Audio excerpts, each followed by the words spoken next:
Oh, dearie me. Welcome to the, I guess, the Single Malt Review intermission. It's just after day 12 here. We are halfway through, well, almost halfway through, halfway with a little wee bit go, because the last tasting is going to be a wee bit special, a wee bit different. So we thought we'd just take a break, enjoy some lovely bells with ice. Dave's going to have his water out of a coffee cup, just to keep everybody guessing. And we thought we'd do, one, a quick tally of the scores, because I know some people are keeping track, goodness knows we're not, but we may as well make that fairly clear. I've got my scroll here, and we thought we'd go over some of the favourites so far, because they have been they've been popping up hard and fast. We've had to kind of restrain ourselves to a mere four of the what we consider the most surprising or classic, but we will reveal those in due course. But first off, the scores. Give us the scores, George Dawes. We couldn't get George Dawes into the scores. We just had to do it ourselves. A 1990s British panel. Dave knew what I was talking about. I was going to say a massively thin vector of the internet is going to know what I was talking about there, but it may in fact just be Dave. So to recap, we have been guessing on roughly 3 points, 3 aspects as we sample his whiskies blind. First, what is it? Is it single malt, blended malt, blend, or single grain? Secondly, which region? Speyside, Highland, Lowlands, etc. And finally, what's effectively a bonus point, because the amount of times we got this is fairly minimal. Which distillery? Who actually put this whiskey out? Yes, indeed. The maximum possible 3 points in any given tasting. So one of them is, in not every case, but a lot, especially because we're dealing with cask strength whiskey. The first point is typically quite easy. The last point is typically quite hard, or indeed extremely hard, given that there are well over 100 active distilleries in Scotland. And for these particular expressions, a lot of these have been sort of curated and chosen because they're so outstanding or so different from the norm. They're real outliers in some cases. The second point, which can vary wildly, because region can be very clear if you've got a if a Campbellton showed up, or a very typical Islay, even though that's done us wrong multiple times in the past, or even just a pretty square Speyside we've been pretty good with. But if it's none of the above, then you're in trouble, especially if you're staggering around the Speyside Highland divide, the cruelest border in any region there. Difficult to see, but I think we've done pretty reasonably, and the scores are as follows. For the first one, Dave got 1 point. For the second, I got a 2. Feeling pretty good about myself there. Dave keeps it consistent, number 3 with a 1. Number 4, it all goes pear-shaped for me with a big fat 0. I think I guessed blend, and it was in fact a teaspoon Balvenie. So, goodness, what a sham that was. Dave, still consistent, number 5, 1 point. I slowly recover, number 6, with another 1 point. Then number 7, Dave gets 2, and number 8, I get a 2, which leaves us, in a very roundabout way, after the first 8, 5 apiece. I was sure Dave was in front because of that zero. Oh, of course, sorry. That 0 burning a hole in my score, but for the rest of the first half, Dave gets a 1 for whiskey number 9.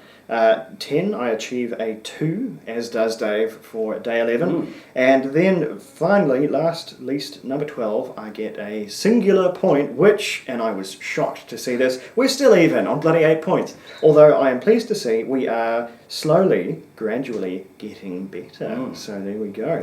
Maybe we'll be 100% accurate by the end, because we have sort of upped our average as we've gone through. We'll just have to see if we can keep that rolling for the second half of the thing. Will the points ever diverge? Will we just go hand in hand into mediocrity, into the abyss of who knows? Who knows? You just have to stick with us and find out. But let's look at some of these highlights. Yes, indeed. I think the calendar got off on a very good foot with one of the strongest. It is a 17-year-old Auchentoshan, whiskey number 1. Yeah. It is a first fill Oloroso sherry. Coming out strong here. And coming out weird as well, because that is such a strange Auchentoshan. It is really one like I've never seen before, because as I said at the time, possibly my favourite lowland whiskey of all time. It's really remarkably good stuff. It shows just how much just how much a lowland can be transformed by a sherry cask. Next highlight, again from a sherry cask, it is the 7-year-old Burnside, which is the teaspooned Balvenie. Yes, as we discovered, Balvenie teaspooned not just with anything, but with, I thought quite aptly, malt from its sister distillery, Glenlivet. So it's a grant ensemble for that one. I suppose. Only 7 years old, real testament to what you can do with younger whiskey. Yeah, can't even stay mad at it for fooling me into thinking it was great. Next up, from day 5, is 10-year-old Leshig bourbon cask island whiskey. Secret Spirit's own bottling here. It was I think this one, what was it, number 5? Yeah, that threw me for a bit of a curve, I think. I do believe I guessed way off the mark on that one. I think that one simply faked you onto Isla, when in fact you should have duked right to Mull, which that has been our guessing islands as Isla has been our nemesis over the years of blind tasting. A Talisker did me wrong into thinking it was Bowmore or something ridiculous, and Leshig can do the same thing if you're not careful. And continuing our chronological order here, it's another first fill Oloroso sherry cask. This is a cask strength 11-year-old Dufftown, appropriately from day 11. It's from a Speyside stalwart. And if you're noticing what we're noticing, there's a bit of a pattern here. Yes. First fill Oloroso. Bourbon. All right. Don't quote me on that one. Then sherry, and then first fill Oloroso. Yeah. Again. Lots and lots of sherry, and a lot of it first fill as well. Secret Spirits has really, really sort of swept the deck and uncovered some of the hardest to find casks with this one. It's bamboozling how much first filled sherry they've been able to find for this particular collection, because this is, especially with some distilleries, especially Auchentoshan, Leshig, distilleries where you almost never see single sherry casks coming out. It's so wacky that they were able to find these things. So whether that was intentional or whether that just sort of how things panned out in the end, I'm really not sure. But the result is a more difficult than not tasting array here, because we are getting sherry variants of distilleries that are very, very aberrant to the normal character. So it's really keeping us on our toes here. But as I always say, we knew what we're getting into, so we cannot complain. So that is the halfway point, almost halfway point anyway, discounting the final dram here.